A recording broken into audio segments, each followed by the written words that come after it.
जय श्री कृष्णा, जय श्री कल की अवतार, जय गौहर शाही। नमस्कार, सत श्री अकाल, अस्सलाम वालेकुम, गौहर शाही, मरहबा, गुड इवनिंग। मैं आपकी होस्ट नेहा कार्तिक।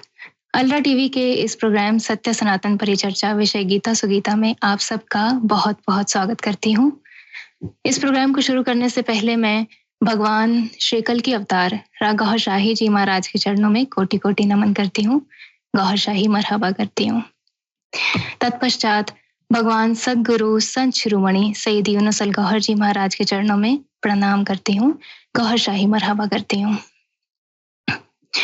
भगवान योगेश्वर श्री कृष्ण जी कह रहे हैं, गीता में हृदयम पार्थ, गीता में सारमोत्तमम, गीता में ज्ञान मत्युग्रम, गीता में ज्ञान मव्ययम, गीता में चौत्तमम स्थानम, गीता में परमम पदम, गीता में परमम गुर्यम, गीता में परमो गुरु।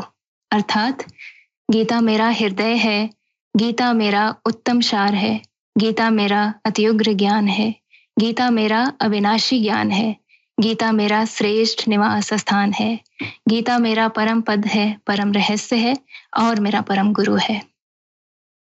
पैनल में उपस्थित सभी सम्मानित संतों का मैं बहुत बहुत स्वागत करती हूँ आज के शो गीता सुगीता में। आप सबको मेरा प्रणाम। जय श्री कृष्णा, जय श्री कल की अवतार, जय गौहर शाही। आशा करती हूँ आप सब लोग ठीक होंगे, स्वस्थ होंगे। जी, तो चलिए इस प्रोग्राम को आगे बढ़ाते हुए गीता के इस कर्म में सबसे पहले हम समझने का प्रयास करेंगे गीता मर्मज्ञ स्वामी विश्वानंद जी महाराज से। तो सबसे पहले मैं आमंत्रित करती हूँ स्वामी जी को। क्वेश्चन नंबर 1, संन्यास क्या है? त्याग और संन्यास में क्या संबंध है? सत्व, राजस, तामस, त्याग की व्याख्या अष्टदश अध्याय के श्लोक नंबर 7, 8, 9, 10 की रोशनी में समझाएं। गीता मर्मज्ञ स्वामी विश्वानंद जी महाराज। जी स्वामी जी। जय श्री कृष्ण जी, आपको और वरिष्ठ संतों को और अभी जितने भी हमारा प्रोग्राम देख रहे हैं सबको और आने वाले समय में जितने भी हमारा प्रोग्राम देखेंगे सबको जय श्री कृष्ण, जय कल की अवतार, जय सदगुरु यूनुस अल गौहर जी महाराज। तो आपके प्रश्न की ओर जाते हैं, संन्यास क्या है? संन्यास का अर्थ समझते हैं तो कुछ भी प्राप्त करने की इच्छाएं रखते हुए जो कर्मों किए जाते हैं, यानी कि अपने कर्मों के कुछ फल मिलेंगे, वैसी इच्छाओं के साथ किए जाने वाले सब कर्मों का ही त्याग कर देना। यानी कि फलों की इच्छा से जो जो कर्म किए जाते हैं वो कर्मों को ही त्याग देना, उसका त्याग कर देना, उसको ही ज्ञानी लोग संन्यास कहते हैं। दूसरा अर्थ अगर हम समझे तो ज्ञानी समझदारी से दुनियावी कार्यों में अपनी चाहना रुचि को समेट कर अपनी चाहनाओं का विस्तार परमात्मा को प्राप्त करने में न्यास यानी कि उसके पर विस्तरित करके अपने तन मन और वाणी को अपने भक्ति भाव से केवल परमात्मा को प्राप्त करने में मग्न हो जाते हैं, उसी व्यक्ति के जीवन दर्शन और उनके वैसा वैरागी भाव को ज्ञानी लोग संन्यास कहते हैं।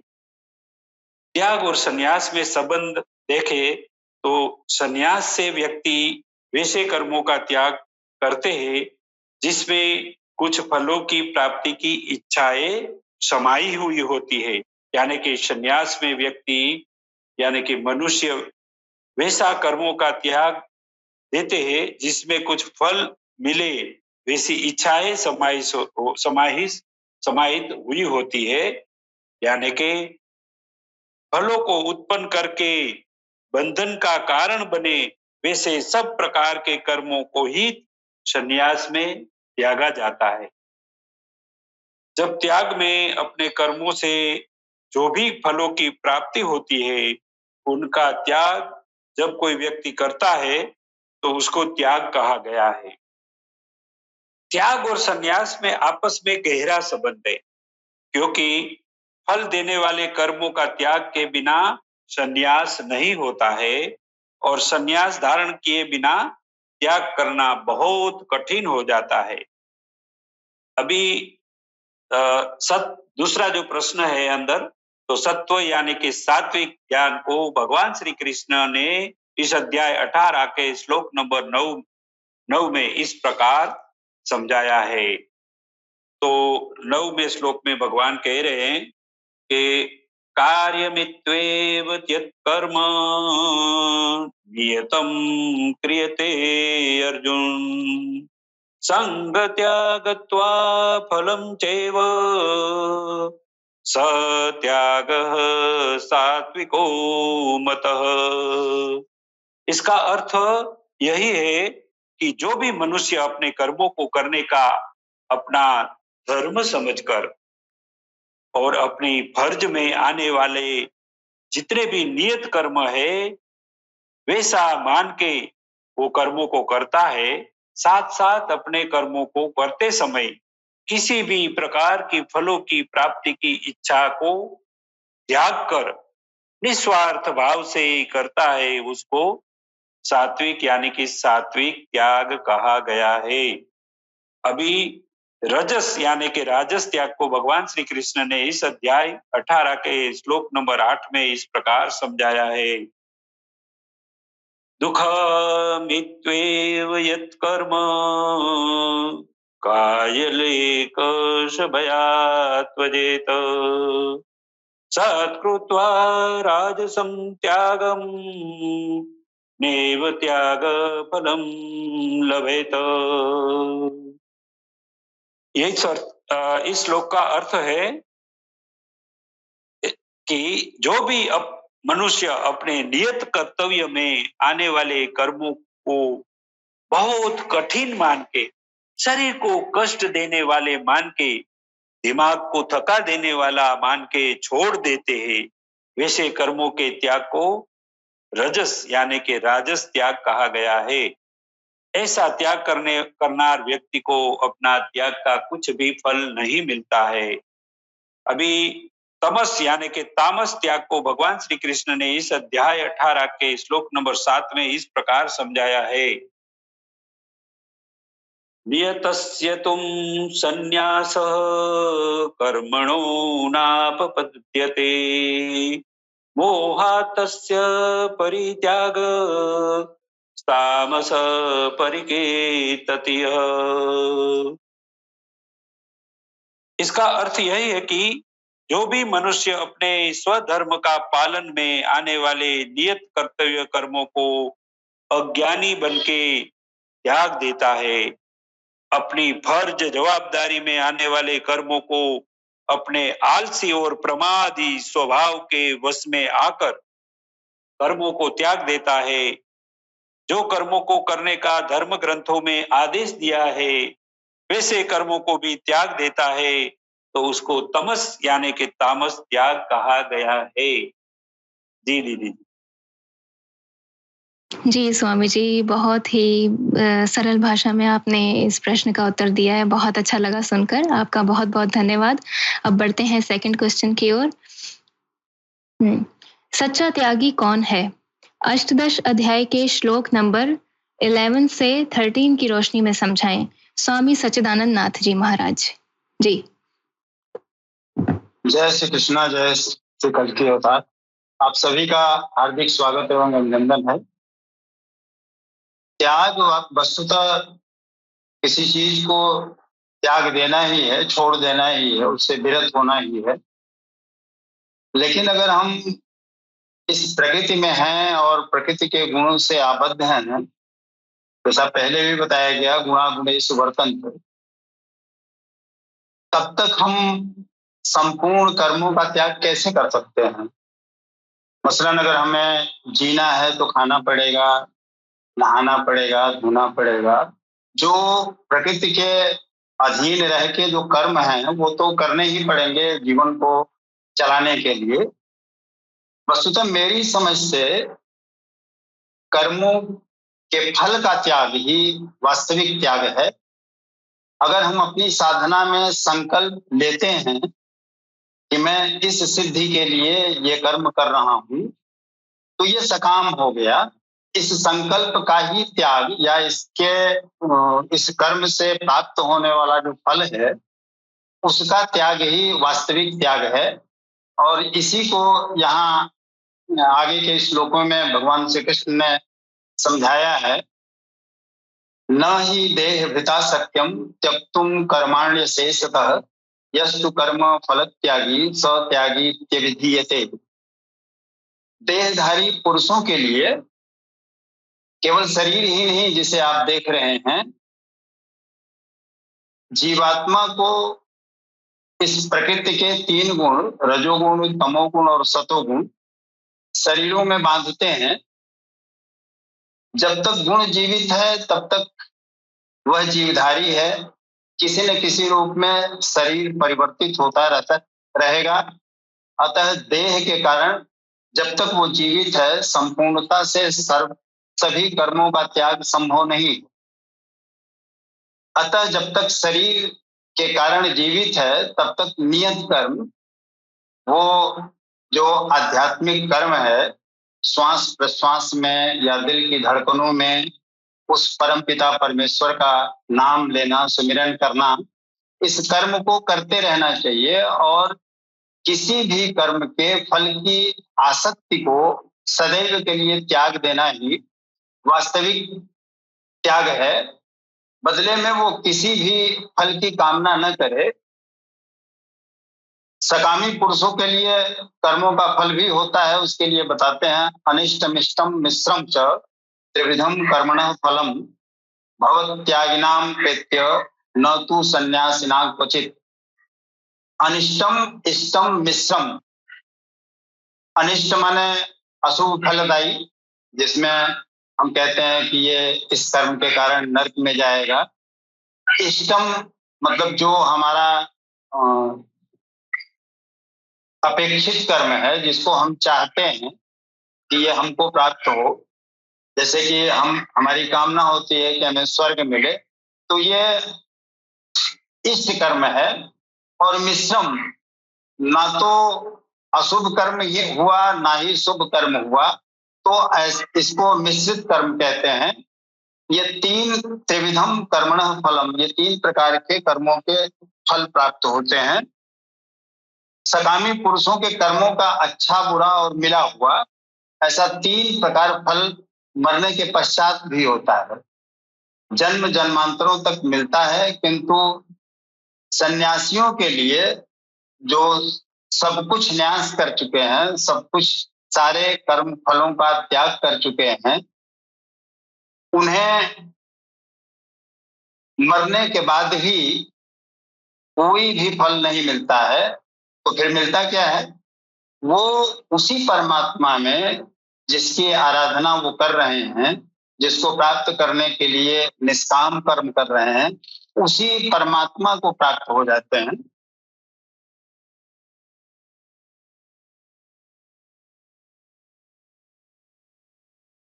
पश्यतानि महाबाहो कारणानि निबोध में सांख्ये कृतांते प्रोक्तानि सिद्धे सर्वकर्मणाम।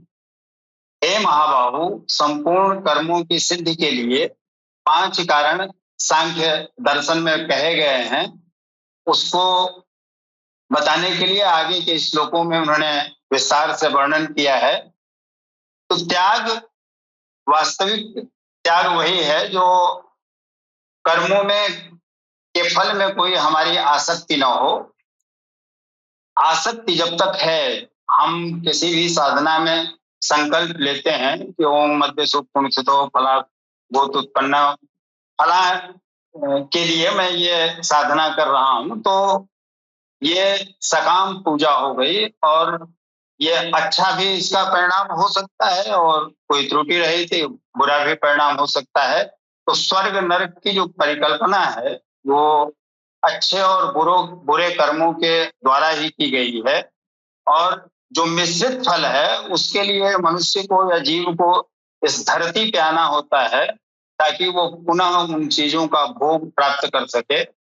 लेकिन सन्यासी जो है उसके लिए, जिसने अपने कर्मों के फल को सदैव के लिए त्याग दिया है, उसे केवल परमात्मा में ही उसका विलय होता है या परमात्मा उसके हृदय में प्रविष्ट हो जाते हैं, अवतरित हो जाते हैं। यही त्याग है और यही सन्यास और त्याग में अंतर है कि सन्यासी को कभी भी किसी तरह का कोई फल नहीं मिलता है, केवल एक फल के अतिरिक्त कि वो उस परमात्मा में विलय कर जाता है। जी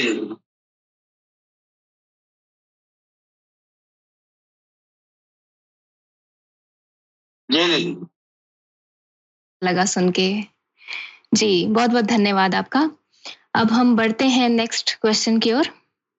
क्वेश्चन नंबर 3, संख्या सिद्धांत में संपूर्ण कर्मों की सिद्धि के लिए कितने कारण बताए गए हैं? अष्टादश अध्याय के श्लोक नंबर 14, 15, 16 की रोशनी में समझाएं संत राजेंद्र निगम बाबूजी महाराज।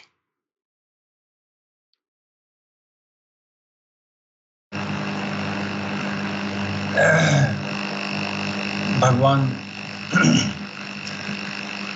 सदगुरु के श्री चरणों में नमन करते हुए पैनल में उपस्थित सभी दिव्य आत्माओं को मैं सर नवाकर प्रणाम करता हूँ। बहन जी ने जो सवाल किया है,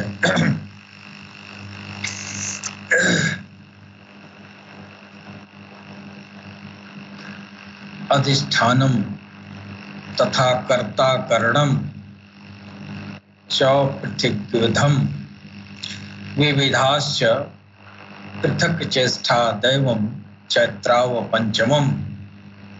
अर्थात इस विषय में कर्ता को यहाँ ये जो है मन से इसका जो है ये लिया गया है।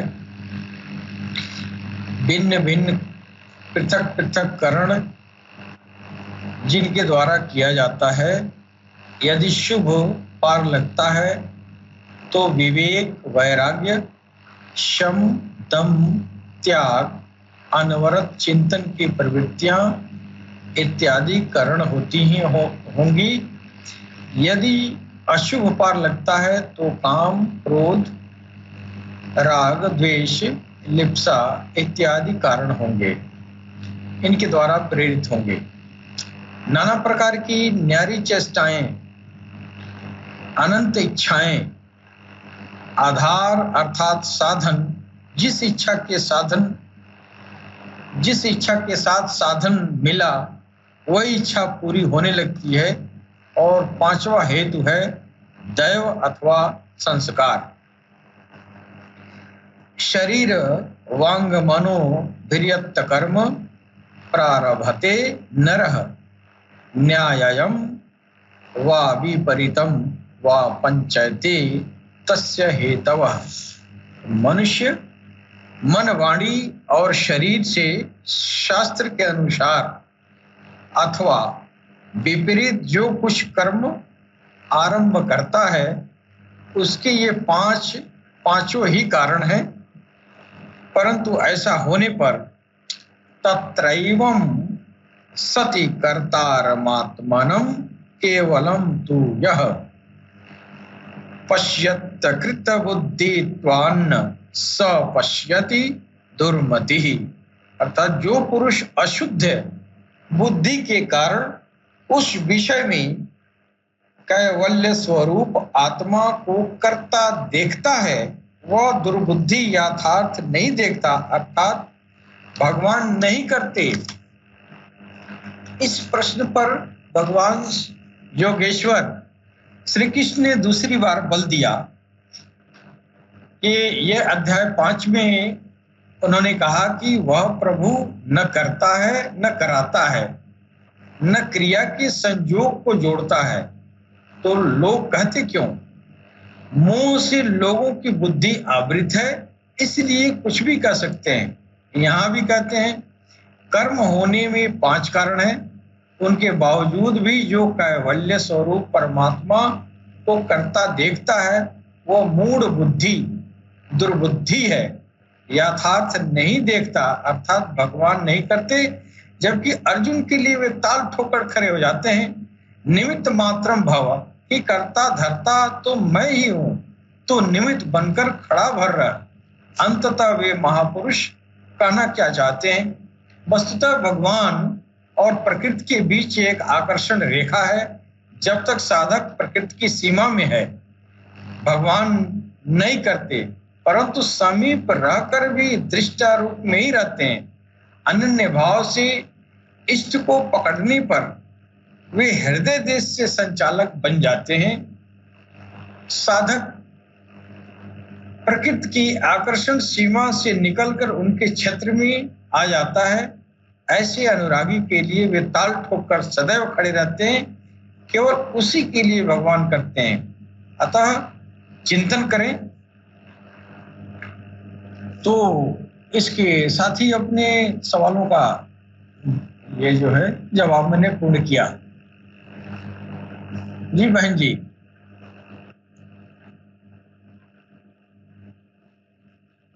बहुत ही खूबसूरती से आपने इस विषय में हमें समझाया है, आपका बहुत बहुत धन्यवाद।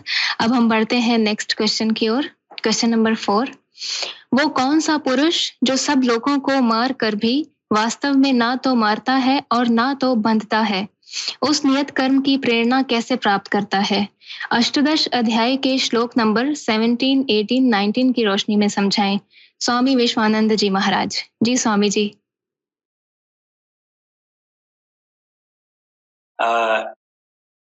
इस प्रश्न का उत्तर भगवान श्री कृष्ण ने इस अध्याय 18 के श्लोक नंबर 17 में इस प्रकार समझाकर हम सबको दिया है। यस्य नाहंक कृतो भावो बुद्धिर्यस्य न लिप्यते हत्वायपि शैमालो कानहन्ति न निबध्यते। तो इसका अर्थ है कि जो मनुष्य अपने शरीर से जो भी कार्य करते हैं उसमें ये कर्मों को करने वाला मैं हूं वैसा अहंकार का भाव जो नहीं रखता है, शरीर में 3 गुण ही आपस में गुणों से ही व्यवहार करता है और प्रकृति का आधार लेके ये गुण का ही व्यवहार आपस में चलता है। इसमें मैं आत्मा कुछ नहीं करता हूं वैसा अकर्ता जो बन जाता है, और जो मनुष्य की बुद्धि कर्मों के फलों की ओर अपेक्षित बन के फलों में चिपकती नहीं है, वैसा मनुष्य के शरीर से चाहे अनेक लोगों के शरीरों को भी वो नष्ट कर दे अगर, तो भी वे मनुष्य वास्तव में किसी को मारता नहीं है और वैसे कर्म से वे बंधता भी नहीं है, क्योंकि गुणों में ही बर्तन करता है, आत्मा तो कुछ नहीं करता है। वो जो समझ जाता है और ये समझदारी से जो कार्य करते हैं, तो वो यहाँ बताते हैं भगवान के वो सामने की अनेक व्यक्तियों का शरीर को भी नष्ट कर दे तो वो मनुष्यों को मारता नहीं है और वो कार्य में वो बंधता भी नहीं है, क्योंकि आत्मा मरता नहीं है। यहाँ ये बताने का भाव है। इस बात को भगवान श्री कृष्ण अपने प्यारे शिष्य अर्जुन को नियत बनाकर सारी मानव जात को मनुष्य का शरीर का आधार बनाकर समझा रहे हैं कि मानव शरीर से बुरे कर्म होने लगे, उसका प्रेरक बल तो नाभि में बैठा नाभि आत्मा है। वे अपनी नकारात्मक शक्तियों से पूरे शरीर को नकारात्मक बुरे कर्मों कराता है।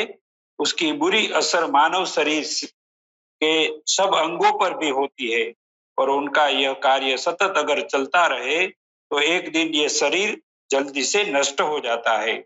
इस बात को समझाने के लिए प्रैक्टिकल के रूप में अर्जुन को कुरुक्षेत्र के मैदान में युद्ध भूमि में दिखाया कि जो सामने तेरे सारे दुश्मन बन के युद्ध करने आए हैं वे तेरा शत्रु है, उसको नष्ट करने के लिए युद्ध करना ही होगा। अगर तू युद्ध नहीं करेगा तो वो लोग तेरे को नष्ट कर देंगे। यहाँ अर्जुन एक आत्मा के रूप में है। अगर हम समझे तो वो आत्मा को भगवान परमात्मा के रूप में समझा रहे हैं कि जो कुछ युद्ध हो रहा है, यानी कि शरीर में नाभि आत्मा और जीवात्मा के बीच में जो भावात्मक युद्ध चल रहा है, और ये नाभि आत्मा सारी नेगेटिविटी, नकारात्मक भाव आत्मा पर भी, यानी कि आत्मा जहां बैठी है हृदय पर भी वो प्रभाव डालता है।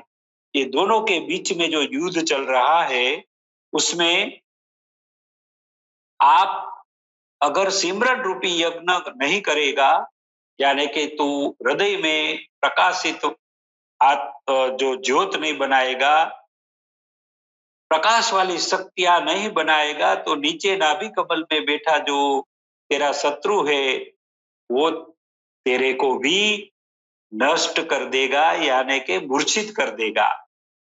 जीवात्मा तो शरीर में अगर आध्यात्मिक शक्ति वाली नहीं बनती है तो उस पर वो नाभि आत्मा भी प्रभाव डाल देता है।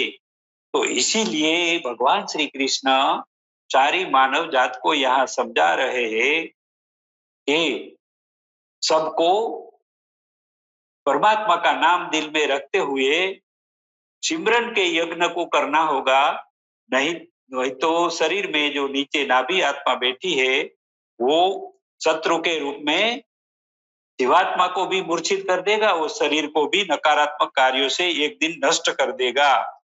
तो इस बात को प्रतीकात्मक रूप में भगवान श्री कृष्ण अर्जुन को समझा रहे हैं कि तेरे सामने जो है वो नकारात्मक भाव वाले सब तेरे शत्रु बन के सामने आए हैं, यानी कि नाभि आत्मा को एक पक्ष में दिखाया और हृदय में बैठा जीवात्मा को दूसरे पक्ष में दिखाया।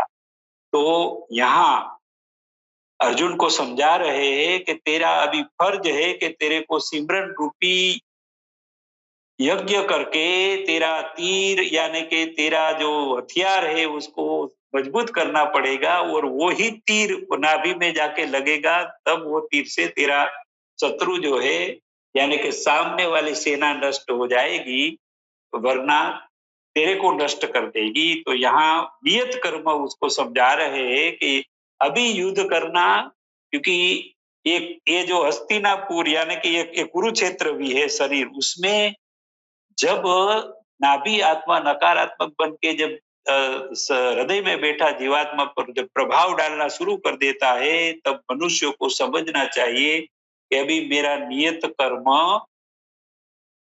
सिमरन रूपी यज्ञ करके मेरी आत्मा को मजबूत करके आध्यात्मिक शक्तियों से मजबूत करने का मेरा नियत कर्म बन गया है। अभी मैं कुरुक्षेत्र में यानी कि युद्ध के मैदान में एक क्षत्रिय के रूप में युद्ध करने वाला योद्धा के रूप में खड़ा हूं, इसीलिए मुझे इस कर्मों को नहीं करना है, ऐसा नहीं मानना है, नहीं तो वो तेरा शत्रु नाभि आत्मा तेरे को नष्ट भी कर देगा।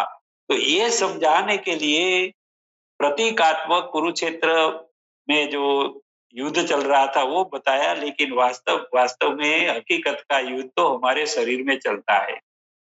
तो उस नियत कर्म की प्रेरणा अर्जुन ने जब जैसे सदगुरु महाराज कृष्ण के शरणों में जाके प्राप्त किया, इसी तरह हर एक मनुष्य को अपना नियत कर्म समझने के लिए, नियत कर्म की प्रेरणा लेने के लिए सदगुरु के चरण में सदगुरु ढूंढना ही पड़ेगा, जैसे अर्जुन ने कृष्ण भगवान को ढूंढ लिया था।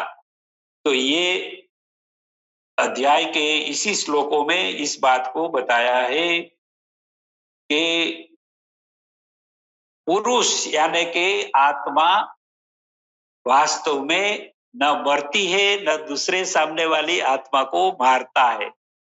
मरना और आना जाना ये शरीर का है, 5 तत्वों का खेल है।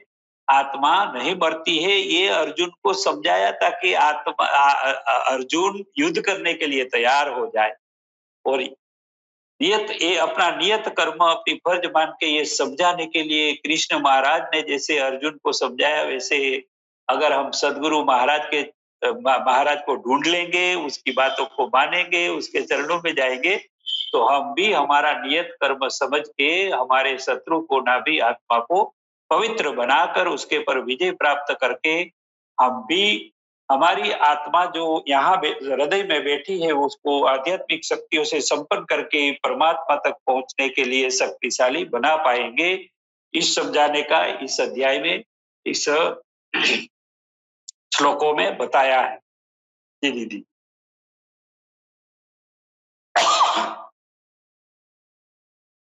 सूरत गीता जी का वंदन आपने हमें सुनाया है, आपका बहुत बहुत धन्यवाद।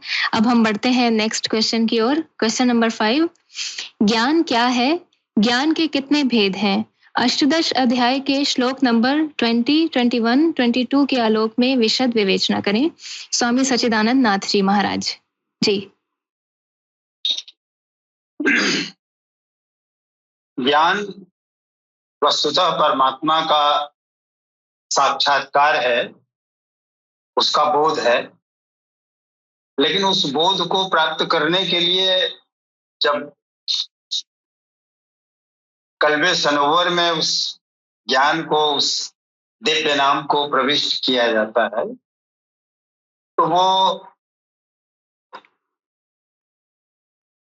अंधेरे में रहता है और उस अंधेरे से तमोगुण से रजोगुण में आता है, फिर रजोगुण से सतोगुण में आता है। ये जो प्रकृति के तीनों गुण हैं, इन तीनों गुण से कैसे पार किया जाए और उस पार होने के बाद ही परमात्मा का ज्ञान हो पाता है। तो जो ही ज्ञान प्रविष्ट होता है तो उस ज्ञान को क्या कहा जाए, फिर जब ज्ञान रजोगुणी अवस्था में आ जाता है तो उस ज्ञान को क्या कहा जाए, और पुनः जब वो ज्ञान, जब सब भूतों में उस परमात्मा का दर्शन होने लगता है तो उस ज्ञान को क्या कहा जाए, उसी को यहाँ विस्तार से समझाया है भगवान श्री कृष्ण ने। सर्वभूतेषु येनैकं भावमव्ययमीक्षते अविभक्तम विभक्तेषु तज्ज्ञानम विद्धि सात्विकम। विद्धि मतलब जानो, जानना है। सभी भूतों में जिस ज्ञान से मनुष्य पृथक पृथक सारे प्राणियों में एक अविनाशी परमात्मा भाव को विभाग रहित एक रस देखता है, अर्थात सभी जीवों में उस परमात्मा का ही, एक तत्व का ही दर्शन करता है, उस ज्ञान को ही सात्विक ज्ञान कहते हैं। तो भगवान कृष्ण कह रहे हैं कि उस ज्ञान को तो सात्विक ज्ञान जान।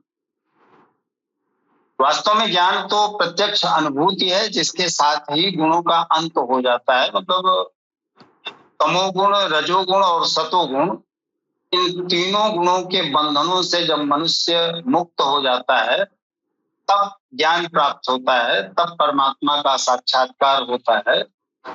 लेकिन जब ज्ञान की पराकाष्ठा तब हो जाती है जब वो संपूर्ण जीवों में, संपूर्ण भूतों में उस परमात्मा को मनुष्य देखने लगता है, या मनुष्य के शरीर में जो आत्मा है वो अपने ही अनुरूप, अपने ही स्वरूप को तमाम जीवों में देखने लगती है, उस परमात्मा को ही देखने लगती है। तो ये सतोगुणी ज्ञान हो जाता है। पृथक त्वेन तु यज्ञानम नाना भावन पृथक विधान वेत्ति सर्वेषु भूतेषु तज्ज्ञानम विद्धि राजसम। जो ज्ञान संपूर्ण भूतों में भिन्न प्रकार के अनेक भावों को अलग अलग करके जानता है, यह अच्छा है यह बुरा है, उस ज्ञान को तो राजस ज्ञान, ऐसी स्थिति है तो राजसी स्तर पर तुम्हारा ज्ञान है। अब तामस ज्ञान के विषय में बता रहे हैं कि यत्तु कृतः वेद कार्ये सत्तम महेतुकम अतत्वार्थ वदल्पम च तत्तामसदुदाहृतम।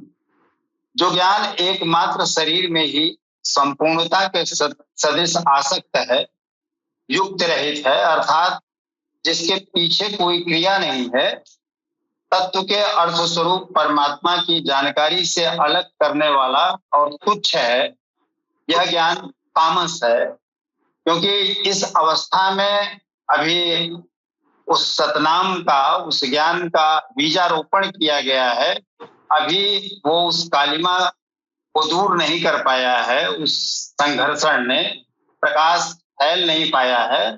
वो अलग ही समझ रहा है, अपने शरीर में ही उसे आबद्ध रखे हुए है। तो इस ज्ञान को तामसी ज्ञान कहा जाता है और यही तामस ज्ञान है। तो ज्ञान के इन तीनों प्रकारों को इन तीनों श्लोकों में बताया गया है और ये प्रेरित किया गया है कि इन तीनों अवस्थाओं को पार कर संन्यास की स्थिति में आ जाओ, गुणों के संपूर्ण आसक्तियों का त्याग कर दो ताकि उस परमात्मा का बोध हो सके, उसका साक्षात्कार हो सके।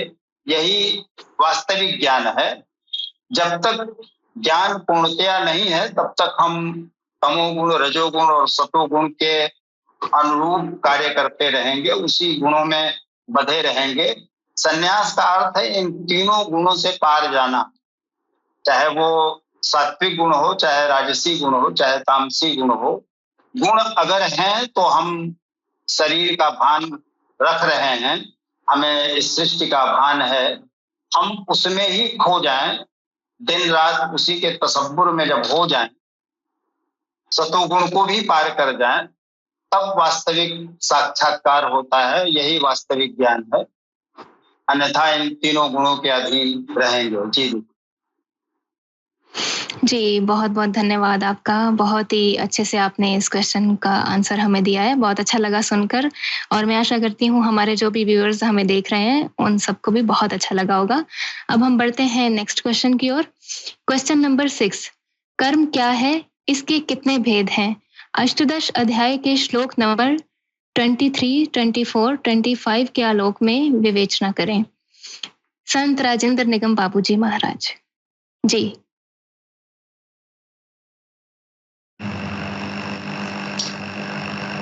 बहन जी ने सवाल किया है कर्म क्या है। पहली बात तो हमारे जो आध्यात्मिक मार्ग में चलने वाले जो भी हमारे सनातन भाई बंधु है या दुनिया में कोई भी जो भगवत राह में चल रहा है, तो आमतौर से जो है साधना आराधना को या जो है करते तो सब हैं, लेकिन जो भगवत गीता की जो भाषा है उस भाषा को समझना थोड़ा सा आदमी जो है थोड़ा सा समझदारी अगर रखे तो बात को समझ जाएगा। ये कर्म की बात जो है बार बार कही गई है, कर्म करो, और भगवान कृष्ण भी कहे हैं कि कर्म करो। तो कर्म से जो अर्थ निकाला जाता है वो ये निकाला जाता है कि आम जनमानस यही समझती है कि भगवान कृष्ण जो है खेती गृहस्थी दौरी दुकान रोजी रोजगार है और ये सब नेतागिरी करने का जो है हुक्म दिए हैं। तो भगवान कृष्ण के दृष्टि में ये गीता के रोशनी में जो है कर्म का अर्थ ये नहीं हुआ खेती गृहस्थी करना नेतागिरी करना, ये तो गौण काम है। जो कार्यम कर्म है, जो शास्त्रोक्त है, शास्त्र का जो है वो विधि से निर्धारित कर्म है, वो कर्म है अपने मन पर नियंत्रण करने की विधि। और ये जो है आश्री आत्मा जो है सबसे ज्यादा मनुष्य के मन को अपने आधिपत्य में रखती है। मन को कंट्रोल करने के लिए ये जो है भगवत गीता में ये जो है ये गीता गाया गया, गीता का जो भी आध्यात्मिक मंत्र बताया गया है ये सब मन को कंट्रोल करने के लिए ही हुआ है। और जिस भी हर धर्म में तकरीबन जितने भी दीन धर्म आए हुए हैं उस दीन धर्म का जो मूल कर्म है वो यही है, मन को नियंत्रण में लाना। अब ये मन को नियंत्रण में लाने की सबसे पुरातन विधि जो गीता में बताई गई है और भगवान कृष्ण कह रहे हैं कि मैंने कल्प के आदि में, यानी मेरे आने के पहले भी गीता गाया गया था और उस समय भी यही गीत गाया गया था। ये यही अध्यात्म रास्ता चला गया था जिसमें पहला स्टेप जो है मन के ऊपर कंट्रोल करना। तो मन को काबू में करने की जो प्रक्रिया अपनाई जाती है, भले वो साधना कहलाए या आराधना कहलाए, इस कर्म को जो है, इस क्रिया को कर्म कहते हैं। यह क्रिया इतनी महत्वपूर्ण है, मतलब भगवत गीता में बताए गए जो गूढ़ ज्ञान है, उस ज्ञान का वह जो है पहला और आखिरी सब कुछ जो आपको कर्म करना है, वो कर्म जो है गीता के चौथे अध्याय के पहले श्लोक में भगवान कृष्ण बता रहे हैं। इसके आगे पीछे जो बातें हैं जो सामने आती हैं, वो उसी मन पर नियंत्रण करने संबंधी चर्चाएं की गई है। लेकिन जो टेक्नोलॉजी वैदिक युग से आ रहा है मन पर नियंत्रण करने का, वो टेक्नोलॉजी एक श्लोक मात्र चौथे अध्याय के पहला श्लोक में भगवान कृष्ण कह रहे हैं, इमं विवस्वते योगम प्रोक्तवान हम व्यायाम विवस्वान मनवे मनुरिच्छवा कवे ब्रवीत। अर्थात इस ज्ञान को मैंने, ये जो है सबसे पहले सूर्य से कहा, सूर्य ने मनु से कहा, मनु ने इक्ष्वाकु से कहा, है ना। ये सब अंदर की बातें हो रही हैं। ये श्वासा के तरफ इशारा है। श्वासा वैदिक युग से लेके और इस्लामी युग तक इसी गीता की टेक्नोलॉजी अपनाई गई है। मन अरफा नफ्सहु, और ये जो है ये कैसे है कि ईश्वर अल्लाह जो है तेरे नफ्स के पीछे है। ये नफ्स क्या है? यही मन का चंचलता है, मन का जो है ये विकार है। इस विकार को दूर करने के लिए यही गीता में वही कार्य करने के लिए यह जो है कल्प के आदि से शुरू हो रहा है। और ये द्वापर युग में भगवान कृष्ण जो है गीता को गा रहे हैं और वो टेक्नोलॉजी बता रहे हैं कि अब ये समझाने बुझाने वाली बात तो शुरू से होती आई है, लेकिन लाख समझाने बुझाने के बाद, लाख प्रवचन देने के बाद गुनाह करने वाले कर ही जाते हैं। इसके पीछे यही कारण है कि आपने सिर्फ ये नैतिक शिक्षा कानों से सुनी, वो मन चंचल अंदर उसको घुसने दिया ही नहीं। तो मालूम हुआ कि जो भी आप साधना आराधना का जो तरीका आप कर रहे हैं, जैसे ये जो है गीत गाना, भजन गाना, चाहे संकीर्तन करना, या आप जो है गुरु जी का जो है प्रवचन सुनना, ये सब करने धरने के बाद भी आपको सफलता नहीं मिलती है। तो उसको सफलता हासिल करने के लिए वैदिक युग से लेके और यहाँ आप इस्लाम के दौर तक वही टेक्नोलॉजी गीता की वहीं से आ रही है। अब हम तो ये इस्लामी सूफी बुजुर्गों के सोहबत में, साथ बात में मेरी उम्र भी बहुत गुजरी है। सनातन धर्म के साधु संतों को बचपन में मेरा वो बहुत वक्त गुजरा और हमने ये पाया कि वही टेक्नोलॉजी जो भगवान जोगेश्वर ने गीता में बताया है, वही चीज इस्लाम में भी आया। इस्लाम के भी जो वो जो है वली मुर्शिद जो लोग हैं, वो अपने जो है शिष्यों को जो नामदान देते हैं, वही क्रिया करते हैं जो भगवान कृष्ण ने भगवत गीता के चौथे अध्याय के पहले श्लोक में बताया है। ठीक वही काम है।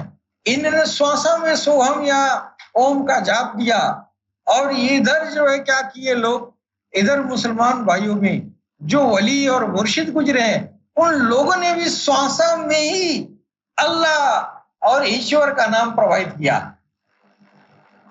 इसी को जो है भगवान कृष्ण कह रहे हैं, मैंने इस अविनाशी योग को कल्प के आदि में सूर्य से कहा था। सूर्य की माना श्वासों से की गई है, और सांसों की माला पर सनातन धर्म के लोग भी उस भगवत नाम को जपते आए, और सांसों पर ही जो है ये इस्लामी जो बुजुर्ग भी आए हैं, गौस और ख्वाजा जैसे हस्तियां, ये लोग भी उसी प्रक्रिया को आगे बढ़ाए। तो इधर जो है कोई श्वासों में ओम कहता है, कोई सोहम कहता है, कोई ओहम कहता है, और इधर हमारे इस्लामी भाइयों में जो बुजुर्ग इसमें गुजरे हैं, ये लोग कहते हैं श्वासों में तुम अल्लाहू अल्लाहू पढ़ो। तो मन पर नियंत्रण करने की सबसे अच्छी टेक्नोलॉजी ये जो श्वासों में, सुरा में भगवत नाम का संचार करना, भगवत नाम के संस्कार को उतार लेना, इस क्रिया से जो है मन पर नियंत्रण पाई गई है। जिसका हुआ है वो इसी प्रक्रिया से हुआ है। ये सारा काम जो है गीता का कर्म है, और इस कर्म को जो है तमाम तरह के जो बुजुर्ग हैं इस कर्म को आगे बढ़ाए हैं।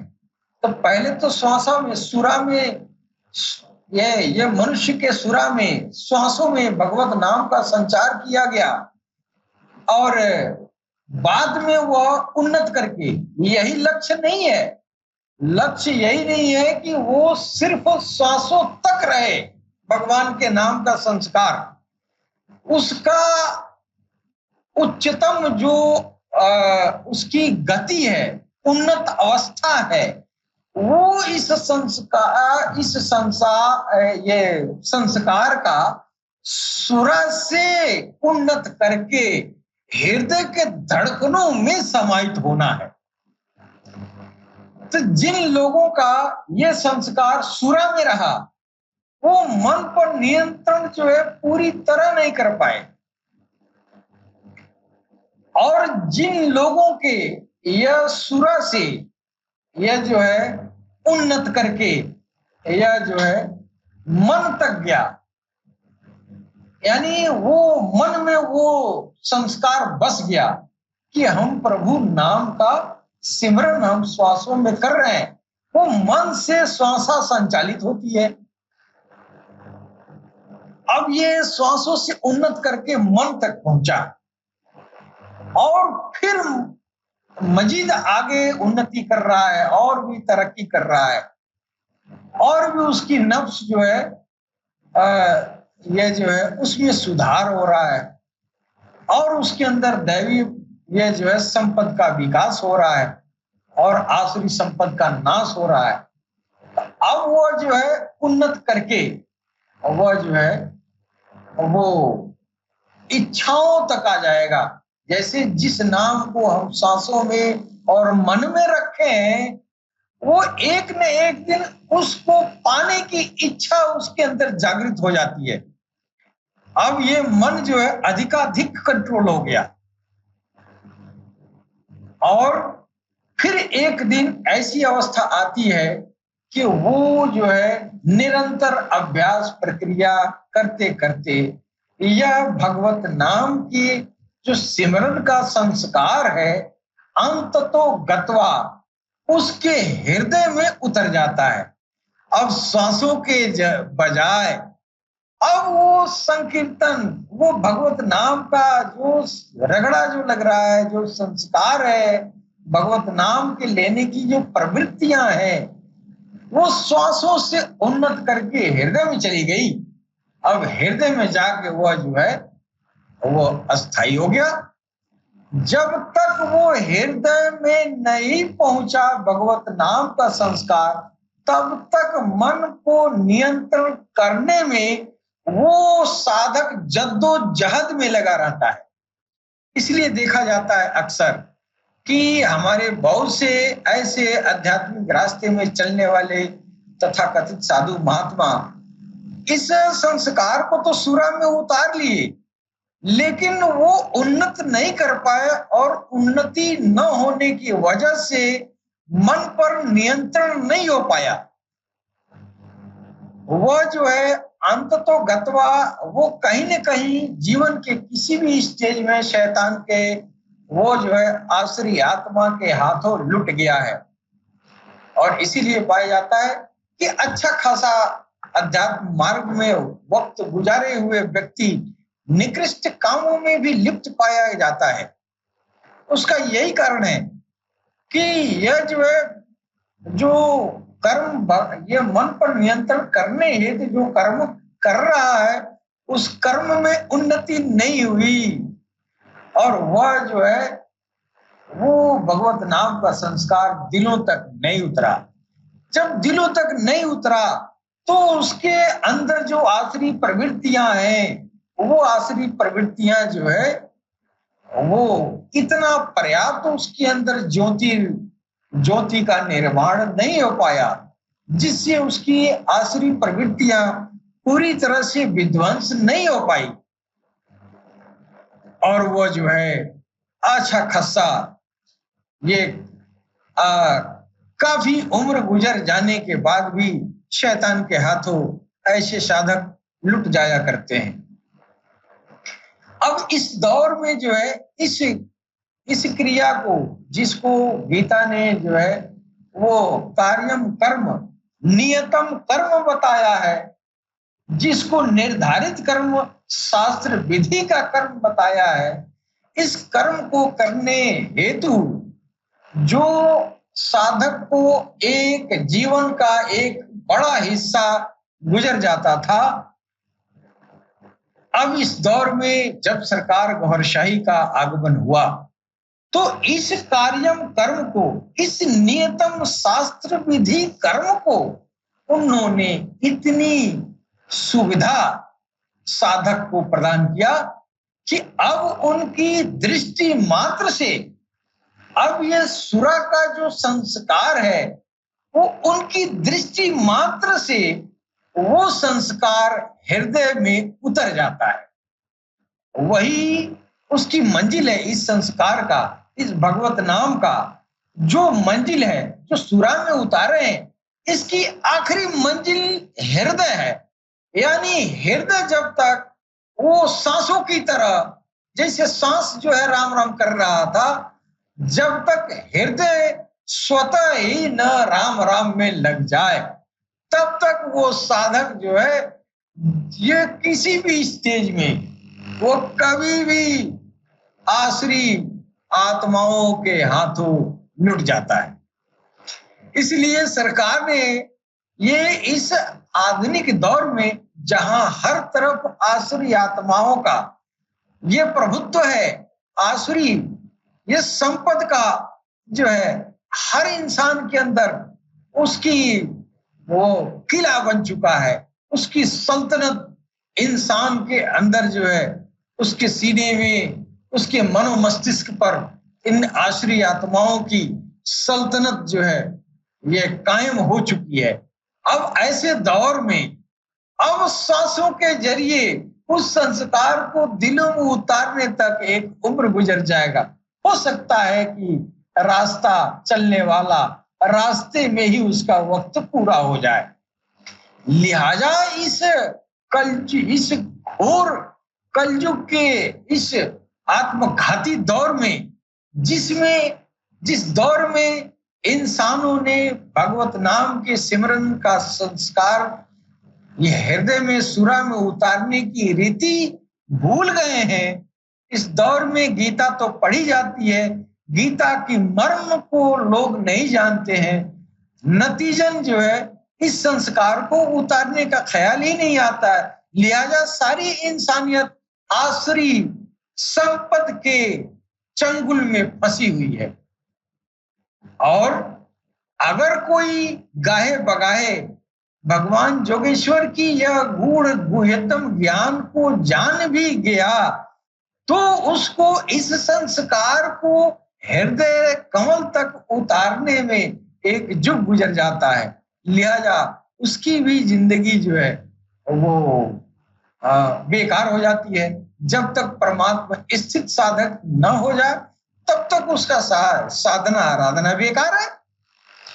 तो इस दौर में जो है, जिस जमाने में साधना आराधना करने के लिए भी कोई तैयार नहीं है, अगर कोई पूजा अर्चना आराधना साधना और ये इस नियत कर्म को करने के लिए बैठता भी है, किसी गुरु से गुरु दीक्षा लेता भी है, तो ऐसी अवस्था में घर के लोग ही, खुद माँ बाप भी कहते हैं कि सन्यासी मत बनो, इसलिए कि सच्चा सन्यासी इस दौर से जो है लोगों ने इसको मिटा दिया है।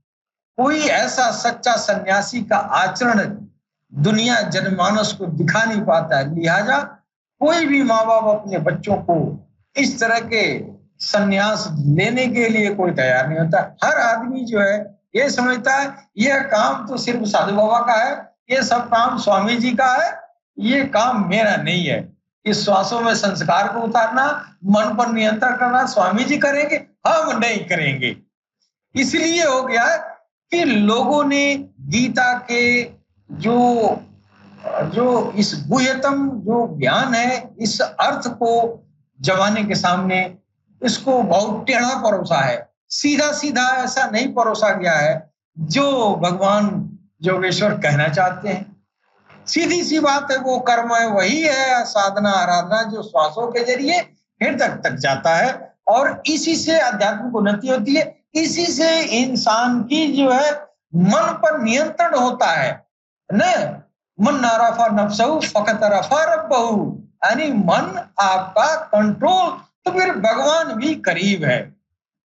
तो ये सारे धर्मों में इस नियत कर्म को बताया गया है। लगभग यही गीता का ज्ञान सारे धर्मों का अध्यात्म का बेस है, आधार है। भगवान कृष्ण कह रहे हैं 18 अध्याय के 23वें श्लोक में कि नियतम संग रहित मराग द्वेषतः कृतम अफल प्रप्सुना कर्म यत्तसा सात्विक मुच्यते। अर्थात जो कर्म नियतम शास्त्र विधि से निर्धारित है, यही वो सांसों वाला भगवत नाम का सिमरन।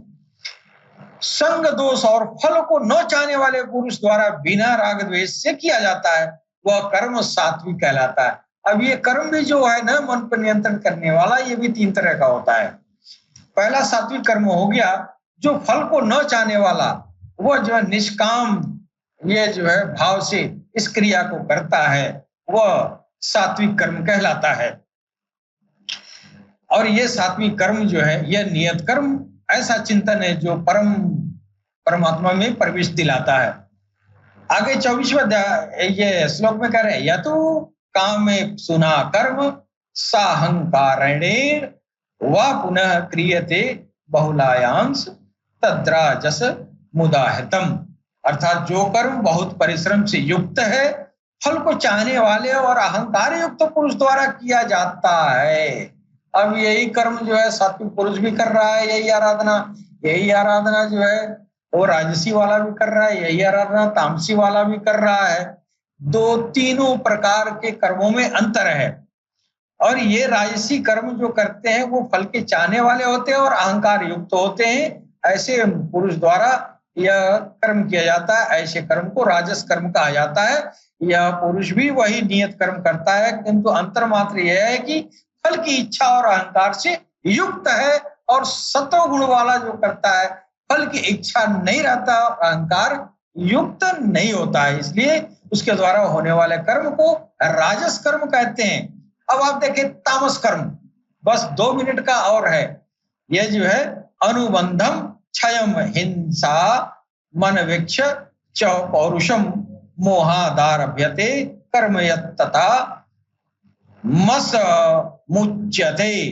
अर्थात जो कर्म अंततः नष्ट होने वाला है, हिंसा सामर्थ्य को न विचार कर केवल मोहवश आरंभ किया जाता है। अब देखिए ये जो है ये आपका जो तामस कर्म है, अधिकांश लोग इसी कर्म को कर रहे हैं। अध्यात्म का जो तामस कर्म है जिससे जो है परमात्मा में प्रवेश नहीं मिलता है, वो क्या है कि आप ये मोहवश अपने मंदिर में भगवान के सामने जाते हैं और अपना पूरा लेखा जोखा घर का, ये लोग बाग घर द्वार देश दुनिया सब कुछ उस भगवान के सामने परोस देते हैं, 1 रुपया का अगरबत्ती जला देते हैं और कपूर जला देते हैं और उसमें जो है आरती उतार देते हैं और उसके बाद से आप जो है इतना बड़ा लिस्ट भगवान को थमा देते हैं, तो ये भी करना, वो भी करना, बेटा देखना, बेटी देखना, बीवी देखना, बच्चे देखना, नौकरी देखना, व्यापार देखना,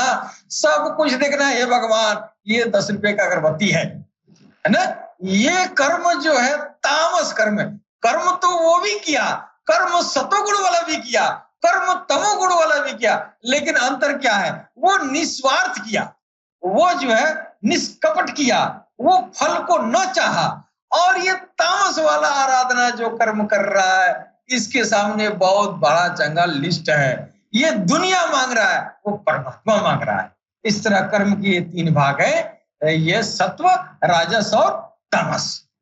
इसके साथ ही हम अपनी वाणी पर विराम देते हैं। सलाम, नमस्ते, श्री अकाल।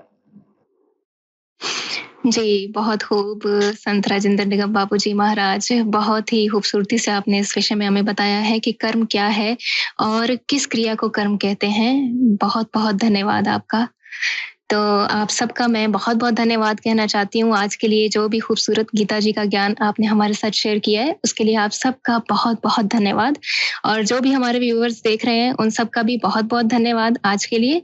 तो आज के लिए इतना ही। गीता सुगीता के नेक्स्ट एपिसोड में आप सबसे फिर मुलाकात होगी। तब तक के लिए मैं नेहा कार्तिक आपसे आज्ञा चाहती हूँ। जय श्री कृष्णा, जय श्री कल की अवतार, जय गौर शाही। जय